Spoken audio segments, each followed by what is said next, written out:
నమస్కారం city news కి స్వాగతం. ముందుగా ముఖ్యాంశాలు.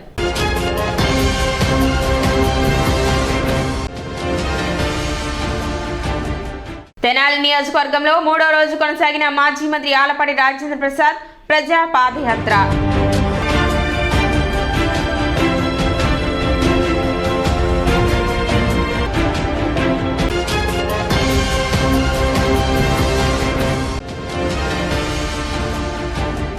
కొత్త పెన్షన్ విధానాన్ని రద్దు చేసి పాత పెన్షన్ విధానాన్ని కొనసాగించాలని డిమాండ్ చేస్తూ ధర్నా నిర్వహించిన రైల్వే ఉద్యోగులు.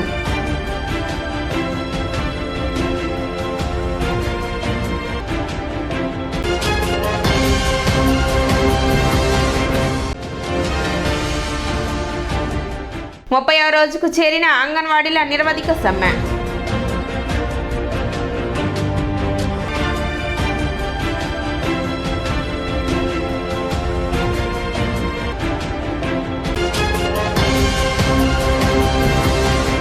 టీడీపీ సీనియర్ నాయకులు తెనాలి వ్యవసాయ మార్కెట్ యార్డ్ మాజీ చైర్మన్ మాజీ కౌన్సిలర్ గడవతి సుబ్బయ్య బుధవారం హఠాత్మరణం చెందారు. ఉదయం మాజీ మంత్రి ఆలపాటి రాజేంద్ర ప్రసాద్ తో కలిసి గ్రామాల్లో పాదయాత్రలో పాల్గొన్న సుబ్బయ్య మధ్యాహ్నం ఇంటి వద్ద గుండెపోటు రావడంతో ప్రైవేటు హాస్పిటల్ కి తరలించగా ఆయన మృతి చెందినట్లు వైద్యులు నిర్ధారించారు. ఈ విషయం తెలుసుకున్న మాజీ మంత్రి ఆలపాటి రాజేంద్ర ప్రసాద్ పాదయాత్ర ఆపి సుబ్బయ్య భౌతిక దేహాన్ని సందర్శించి నివాళులు అర్పించారు. భౌతిక కాయాన్ని సందర్శించిన వారిలో మాజీ మంత్రి నక్క ఆనంద్ బాబు, పలువురు టీడీపీ, వైసీపీ పార్టీ కౌన్సిలర్లు, పార్టీ నాయకులు, అభిమానులు నివాళులర్పించారు.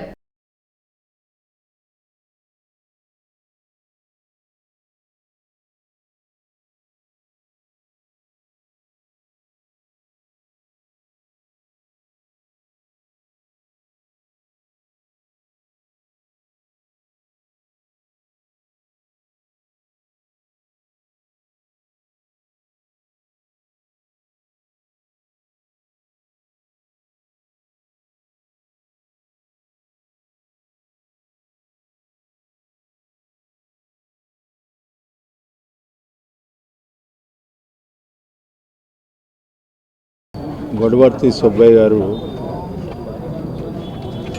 లేరు అని అనుకోవటానికి మానసికంగా అంగీకరించినటువంటి సత్యం. ఎందుకంటే మధ్యాహ్నం వరకు కూడా మాతోనే ఎంతో నవ్వుతూ ఉల్లాసంగా గడిపిన వ్యక్తి 2 గంటల సమయంలోనే లేరు అనే మాట వినటానికి మా అందరూ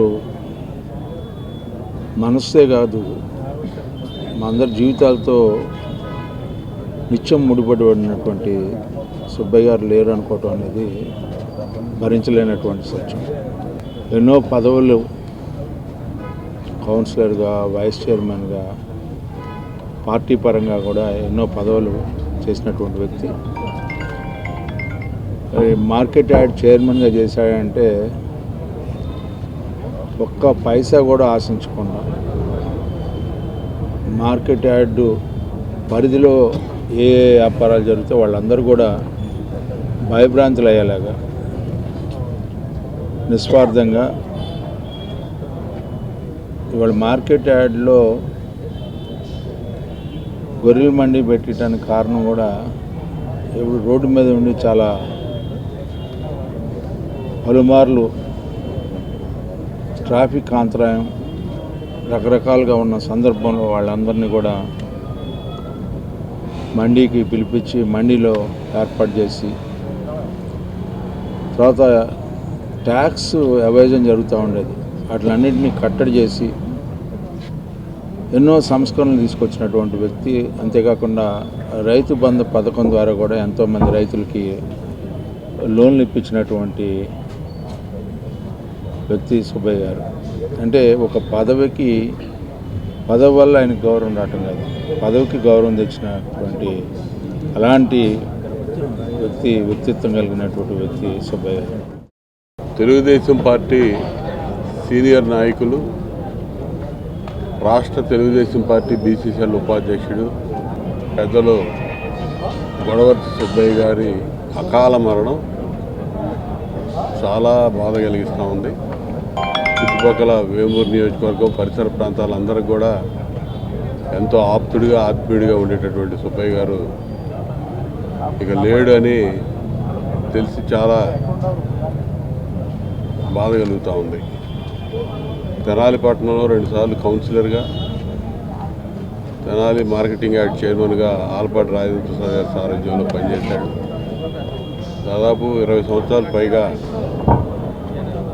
వ్యక్తిగతంగా పార్టీలో మంచి సన్నిహిత సంబంధాలు కలిగినటువంటి సుబ్బయ్య గారు హఠాన్మరణం చెందటం అనేది చాలా బాధ కలిగిస్తూ ఉంది. ఆలపాటి రాజేంద్ర ప్రసాద్ గారు చేస్తున్నటువంటి ప్రజాయాత్రల్లో 3 రోజుల నుంచి పాల్గొంటా ఉన్నాడు. మధ్యాహ్నం 1 గంట వరకు కూడా కార్యక్రమంలో పాల్గొన్నాడని తెలిసి చాలా బాధ కలుగుతూ ఉంది. కొత్త పెన్షన్ విధానాన్ని రద్దు చేసి పాత పెన్షన్ విధానాన్ని అమలు చేయాలని కోరుతూ రైల్వే ఉద్యోగులు ధర్నా నిర్వహించారు.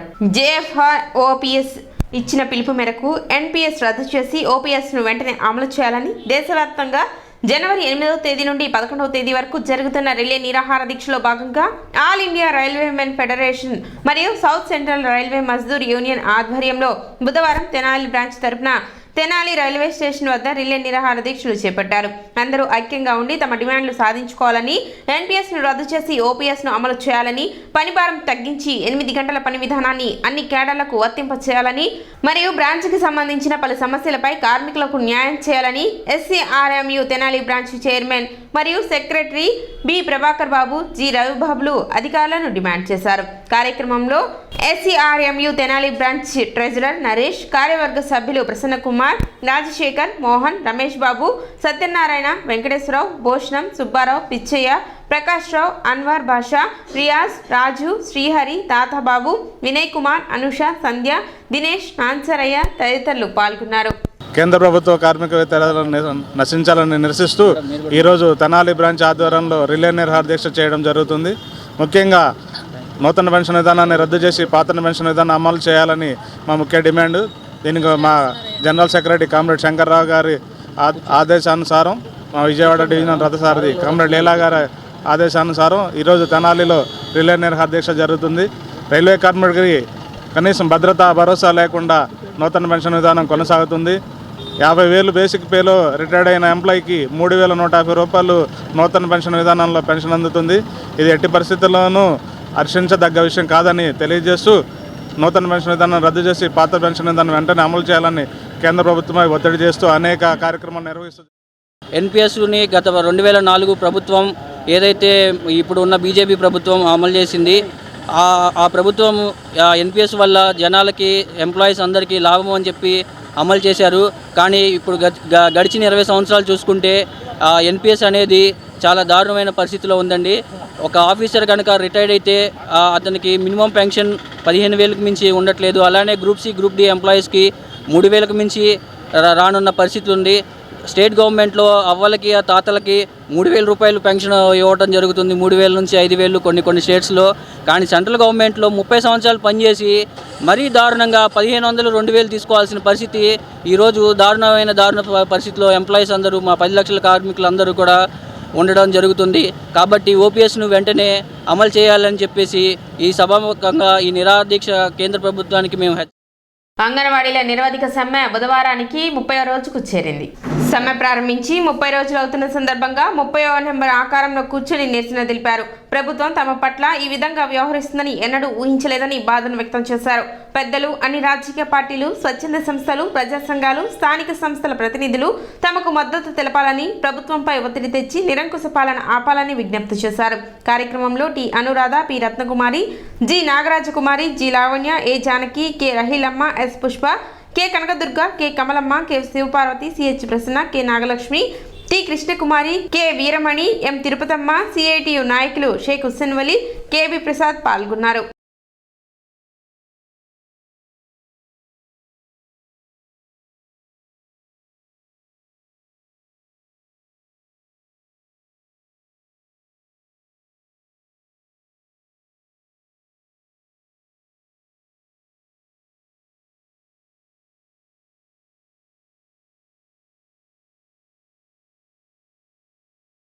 ప్రభుత్వం ఎంత నిర్లక్ష్యంగా, ఎంత నిరుత్సాహపరిచే విధంగా మమ్మల్ని, మా పోరాటాన్ని అణచివేసే విధంగా మా మీద ప్రయోగాలు చేస్తుందండి.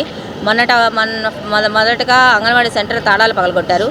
దానికి మేము అదరలేదని చెప్పి మళ్ళీ తర్వాత మా బదులుగా సచివాలయ సిబ్బంది చేత మా అంగన్వాడీ కేంద్రాల్లో పనిచేసే విధంగా చేశారు. అది సక్సెస్ అవ్వలేదు. లాస్ట్గా ఎస్మా ప్రయోగించారు. ఎస్మా అనేది అసలు ఏ విధుల్లో ఉన్న వాళ్ళకి విధించాలి అనేది కూడా తెలియకుండా ఎస్మా ప్రయోగించారండి. దానికి కూడా మేము అదరలేదని ఇప్పుడు మళ్ళీ అందరికీ నోటీసులు పంపించడం చేస్తున్నారు. దానికి కూడా మేము అదరటం అనేది లేదు. 30 రోజులుగా అంగన్వాడీ కార్మికులు రోడ్లెక్కి తమ సమస్యలు పరిష్కారం చేయమని కోరుతున్నారు. అయినా ఈ ప్రభుత్వంలో నిమ్మక నీరెత్తినట్లు కూర్చున్నారు తప్ప అంగన్వాడీ కార్మికులు మనుషులు కాదన్నట్టుగా ప్రవర్తిస్తున్నారు. ఇది దున్నపోతు మీద వర్షం కురిసినట్టుగా ఉంది తప్ప చలనం ఏం కనబడడం లేదు. రకరకాలుగా వాళ్ళని బెదిరించారు. అంగన్వాడీ సెంటర్లు బద్దలు కొట్టారు. వాలంటీర్ల చేత నడుపుతామన్నారు. మిడ్ డే మీల్స్ అలాగే మిగతా వాళ్ళ చేత వండించి పిల్లలు పెట్టిస్తామన్నారు. అది ఏది జరగలేదు. పైగా బెదిరించారు. మీరు రాకపోతే ఉద్యోగాలు తీసామని బెదిరించారు. ఇప్పుడు ఎస్మా చట్టాన్ని కూడా ప్రయోగించారు. ఎస్మా చట్టం అసలు చల్లదు. ఎందుకంటే వాళ్ళు పర్మనెంట్ కార్మికులు కాదు, వాళ్ళకి ఇచ్చేది గౌరవ వేతనం. ఒకవేళ ఎస్మా చట్టం వర్తించాలంటే వాళ్ళు ప్రభుత్వ ఉద్యోగులు కావాలి. కానీ ఇన్ని సంవత్సరాలుగా వాళ్ళు ప్రభుత్వ ఉద్యోగుల, కాంట్రాక్ట్ ఉద్యోగుల ఎవరైనా కూడా తేల్చకుండా గౌరవ వేతనం పేరు మీద చెప్తూ ఇవాళ వాళ్ళకి ఎస్మా ప్రయోగించారంటే అసలు ప్రభుత్వంలో మంత్రులు కానీ అధికారులు కానీ వాళ్ళకి అసలు రాజ్యాంగం చట్టం వివరాలు తెలుసా అని కూడా ప్రశ్న వేయాల్సిన అవసరం ఏర్పడుతుంది. కాబట్టి ఇవాళ ఏం చేయాలో అర్థం కాని స్థితిలో పడ్డారు. కనుక ఇలాంటి ఎస్మా చట్టాలకి, అదిరింపులకి, బెదిరింపులకి అంగన్వాడీ కార్మికులు వెనక్కి తగ్గరు. ఎందుకంటే ఈనాడు ఈ ఎస్మా చట్టాన్ని ప్రయోగించిన తర్వాత ఇది రాష్ట్ర స్థాయి పోయి దేశ స్థాయిగా మారి welcome back to city news.